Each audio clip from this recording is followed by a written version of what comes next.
Go from an amateur entrepreneur to a successful business owner with these 2 lessons.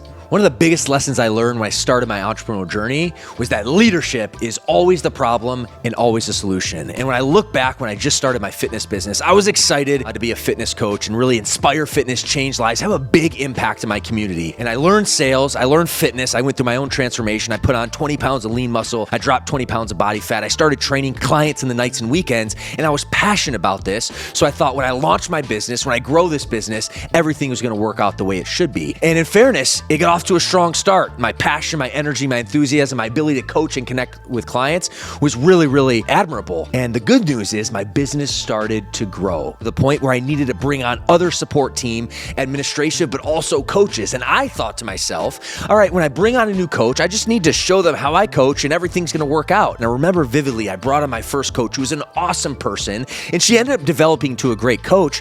But when I provided her the quote unquote training by allowing her to watch me in the trenches, then when it was her time to perform, she fell flat. She didn't have the energy, the enthusiasm, the confidence. She didn't connect with clients. She didn't coach them to the level that I was looking for. And while I was frustrated, I was actually really frustrated, and the client complaints came in, I realized, what the heck? Like, I have the playbook, I have the energy, I just showed her what to do. Why can't she replicate that? Well, the fact of it is, I did not lead her well. I did not provide her proper training. I did not communicate my expectation. I didn't take her off the mats and provide her coaching before I put her in front of the clients. I did not give her direct feedback and, hey, this is what you should do, this is what you should not do. I realized that my leadership was the problem. It wasn't her, it was me. And for that matter, what I learned is that leadership is always the problem and it's always the solution. And the second lesson is you need to understand and realize what business that you're really in and what client you truly serve. While I was passionate as a fitness coach when I launched my business back in 2012, I was excited, I was enthusiastic, and I was there to train people. And while I was excited at that, I didn't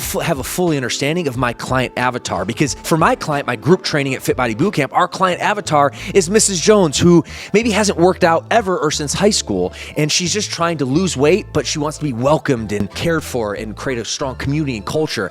I was training her like she was literally shaving a second off her 40-yard dash to make the NFL Combine. So it got to the point where I was overtraining her, and there was many times in a specific point in time, I was abrasive and I broke the connection, I broke the relationship with the client, all because I wanted a result more than she wanted the result. But I realized while fitness and nutrition is the business that we're in, it's the product and service that we offer, the true business that we're actually in is the people business, is the connection business, is the emotional business. And I lost sight of that specifically because I didn't have a full understanding of the client's needs and desires that I was serving. And through that experience of, disconnecting and really having a bad relationship because of that, I realized that I needed to take a step back and not train the client how I want to be trained. I need to train the client how they want to be trained, and that has made all the difference.